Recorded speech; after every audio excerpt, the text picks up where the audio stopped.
Magandang umaga po mga kapatid sa pananampalataya. Ang topic po, ang ugat ng pagiging masunurin.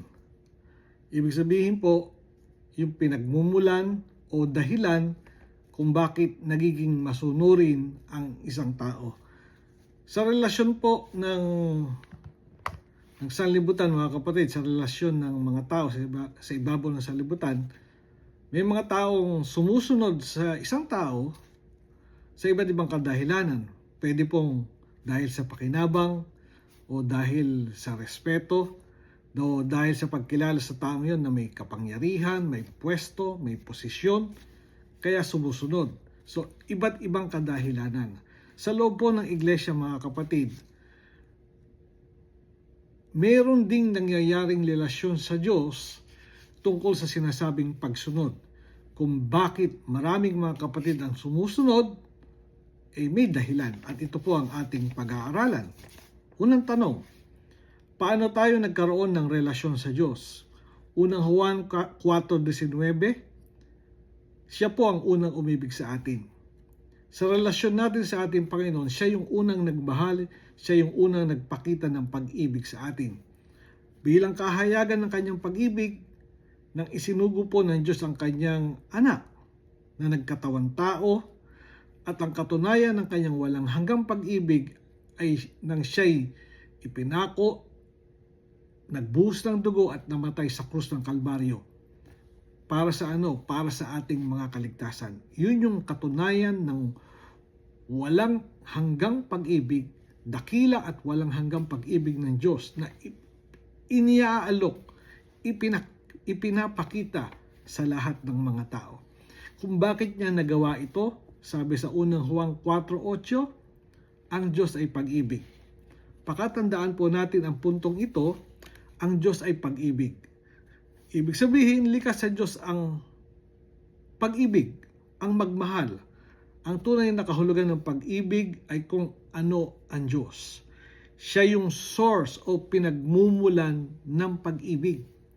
Kilalanin mo siya at mauunawaan mo ang salitang pag-ibig, sapagkat ang Diyos ay pag-ibig.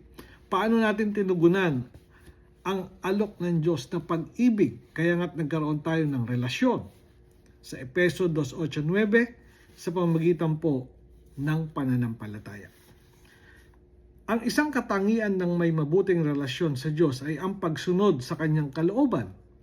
Ano ang pinag-uugatan ng pagiging masunurin sa Diyos? Ito po ang ating topic. Sa Juan 14:15-21, kung ako'y inyong iniibig, ay tutuparin ninyo ang aking mga utos. Ang mayroon ng aking mga utos at tinutupad ang mga yaon ay siyang umiibig sa akin.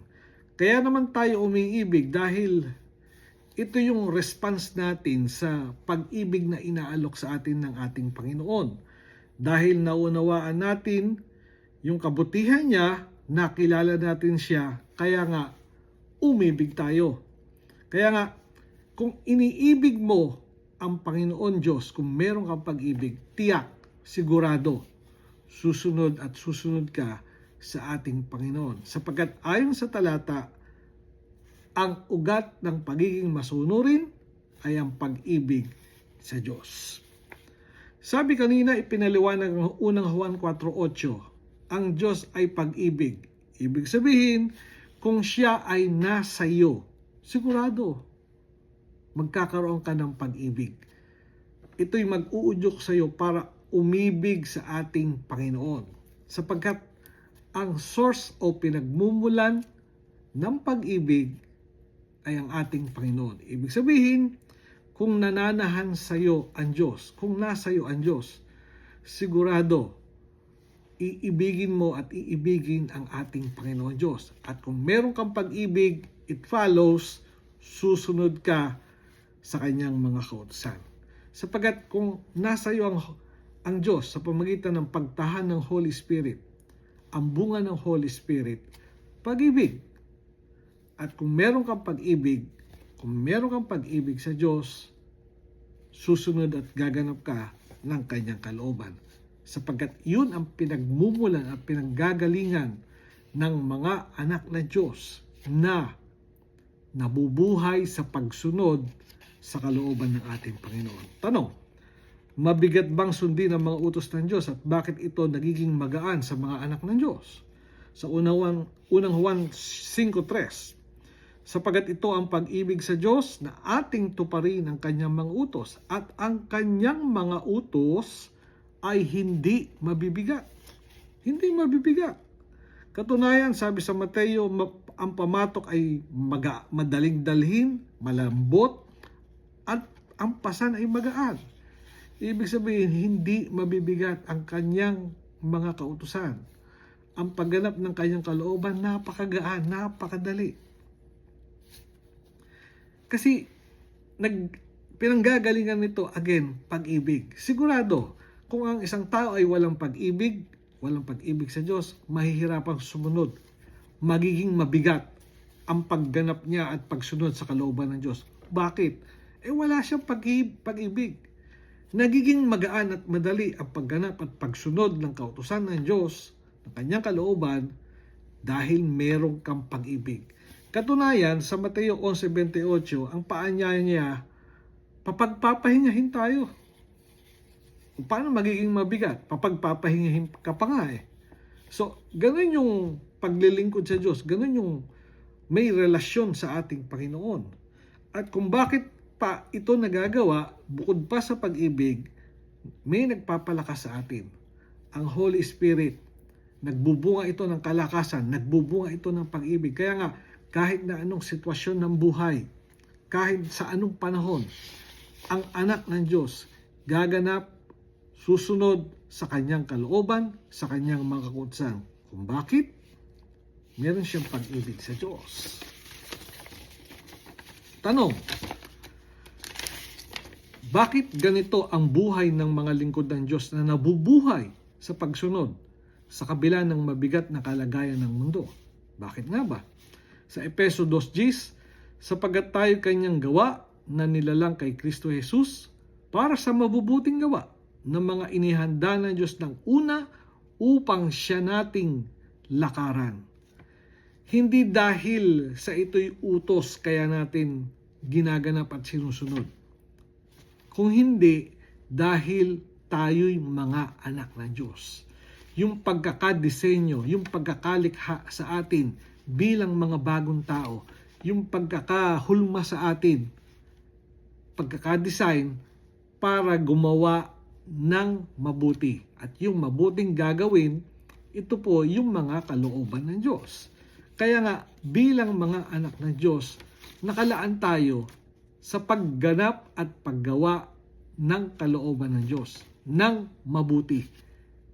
Sa mga tuwid, ito yung mga bagay na pagganap at pagsunod sa kalooban ng Diyos. Tandaan natin, hindi dahil sa ito'y utos, kaya ginagawa natin. Kung hindi, dahil tayo'y mga anak ng Diyos, kaya kumikilos tayo ng naaayon, kumikilos tayo sa paggawa at pagganap ng kalooban ng Diyos. Bakit? Dahil yun ang buhay ng mga anak ng Diyos. At isa pa, 37:4 ng awit, ang kaligayahan natin nasa Panginoon.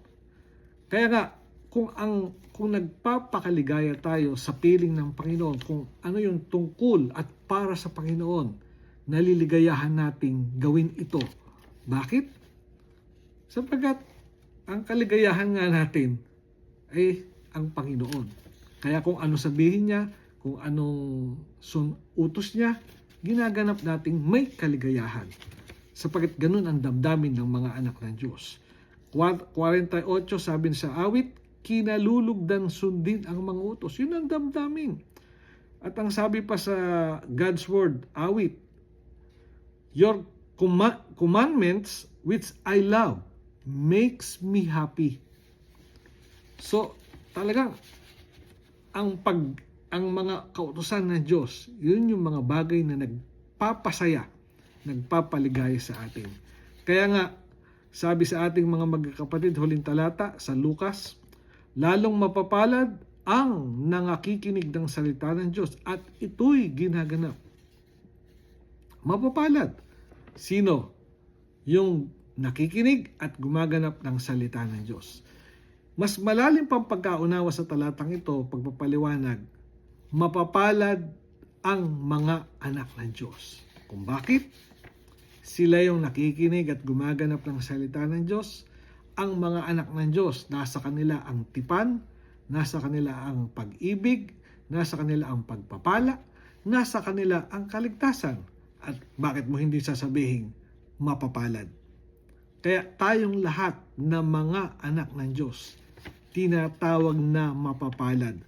Bakit? Sapagkat, una, nakikinig at gumaganap ng salita ng Diyos. Ikalawa, mga anak tayo ng Diyos. Kaya nga, yung dahilan, ugat, na pinagmumulan kung bakit ang mga anak ng Diyos sumusunod, dahil sa pag-ibig sa Diyos. Dahil ang pagkakadesign sa atin ay ang paggawa ng mabuti. Kaya nga, ang aralin ipagpala po sa atin magmula po ngayon at magpakailanman. Salamat po.